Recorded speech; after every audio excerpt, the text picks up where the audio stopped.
మీలాగా బార్కోడ్లు హోలోగ్రామ్లు అన్ని రద్దు చేసేసి మీ ఇష్టం వచ్చిన మద్యాన్ని ప్రజలకు అందించే ఆలోచన ఈ ప్రభుత్వం అనుకున్నట్టయితే క్యూఆర్ కోడ్ ఏదైతే ఎక్సైజ్ సురక్ష యాప్ ఏదైతే ఉందో అది మేము ప్రవేశపెట్టే వాళ్ళం కాదని చెప్పేసి మనం చేస్తాను. కల్తీ మద్యాన్ని అరికట్టాలనే ఉద్దేశంతోనే ఈ యాప్ని ప్రత్యేకంగా ముఖ్యమంత్రి గారి ఆదేశాలతో ఈ యాప్ని తయారు చేసి ఇప్పటి వరకు కూడా 1,70,000 యాప్ ద్వారా మరి ప్రజలు దీంట్లోకి వచ్చారని చెప్పేసి మనం చేస్తా ఉన్నాను. ఏ ఒక్క కేసులో కూడా ఇది నకిలీ మద్యం అని చెప్పేసి తేలదని చెప్పేసి కూడా ఈ సందర్భంగా తెలియజేస్తా ఉన్నాను.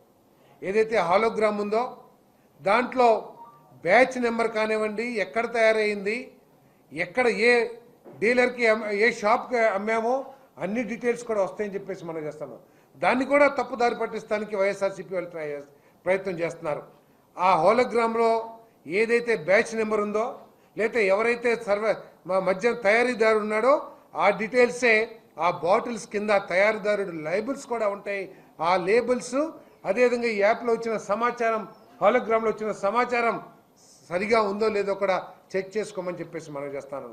నిజంగా మీరు చేసే ప్రచారంలో నిజం ఉంటే, వాస్తవం ఉంటే మీ కార్యకర్తలు కానీ మీ నాయకులు కానీ ప్రతి షాప్కి ప్రతి బార్కి కూడా వెళ్ళి ఈ యాప్ని ఉపయోగించుకొని ఇది ఏమిటో తెలుసుకోవాలని చెప్పేసి కూడా నేను మనం చేస్తాను. ఇది నకిలీదా లేకపోతే కరెక్ట్ మద్యం చేస్తున్నారా, సప్లై చేస్తున్నారా తెలుసుకోమని చెప్పేసి నేను తెలియజేస్తా ఉన్నాను.